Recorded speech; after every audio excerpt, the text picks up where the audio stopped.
I made a video recently talking about how social workers don't get bonuses, and it got a bit of attention. Some people in my comments were agreeing with me, some were disagreeing with me. I was trying to work out why it bothers me so much when people say social workers do get bonuses, because I don't particularly like the social services system. I don't really like it at all. In the space of 2 years at one point, I had 9 social workers and only one of them did I actually think was a decent person. She was a really nice woman, but she was the only one out of 9. So I was thinking, why does it bother me when people say about the bonuses? Because at the end of the day, it's usually followed by, or starting with, social services are corrupt because social workers get paid bonuses. And I was trying to think, why does that bother me so much that people are saying that? Because at the end of the day, we all agree that social services aren't very good. Why do I care if people are spreading that misinformation when the goal is the same, to get people to not like social services? And I realised the reason it bothers me so much is saying that social workers take children for bonuses takes away from the real issues of why social services take children. Because to put this bluntly, some children should be taken. Half the parents who say their children got taken away for no reason, no, they did. Like, they'll say their child got taken away for no reason, but don't mention the time they beat them. I literally heard a parent say that once. I don't understand why they took my child. I only beat my child once. No big deal, it was only once. Yeah, you're not getting your child back anytime soon with that attitude. But anyway, so that's the fact. Some children should be taken.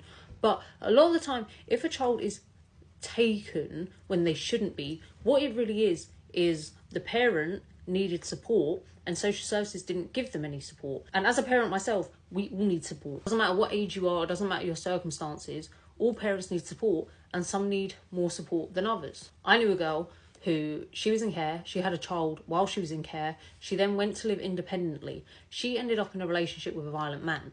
The reason she ended up in a relationship with a violent man is because she was raised to believe that abuse and violence can coexist with love. It was all she ever knew. I quite clearly understand that a man who's hitting me does not love me. But if it's all you've ever known, abuse and love coexisting, if that's all you've ever known, you will believe a man hitting you still loves you. He was also the only person in her life.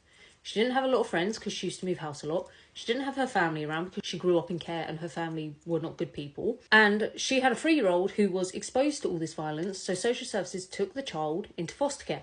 I agree with that, because even though I have a lot of sympathy for this girl that she's ended up in a violent relationship, at the end of the day, it is about the child. So they took the child into care, rightfully so.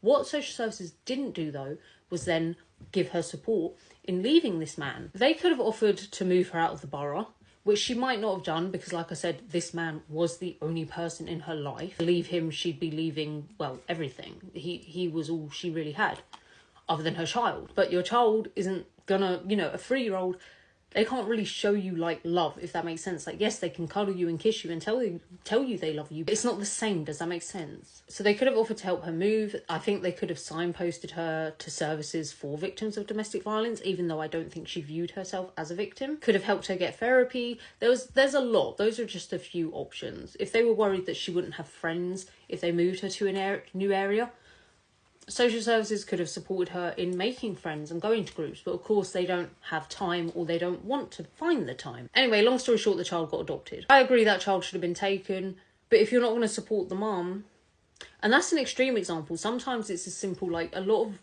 the main reason why children get taken into care is because of neglect, but that's really broad, and a lot of it is linked to poverty as well. If we support parents more, their children are less likely to be taken away. Or when we do take the child away, because we need to, I don't know why I'm saying we, because I'm not a social worker, but when a child is taken away, putting support in place so that the parent can get the child back, I sometimes feel like there's not enough of that. The other problem is social workers exaggerate and outright lie in reports. Not all of them, not all social workers do this, but how I know it happens is I've seen my own foster care records. When I was 16, one of my social workers asked me if I'd ever smoked weed. I said yes a handful of times when I was 14, because I did. When I was 14, I tried weed 4 or 5 times, hated it, haven't touched it since.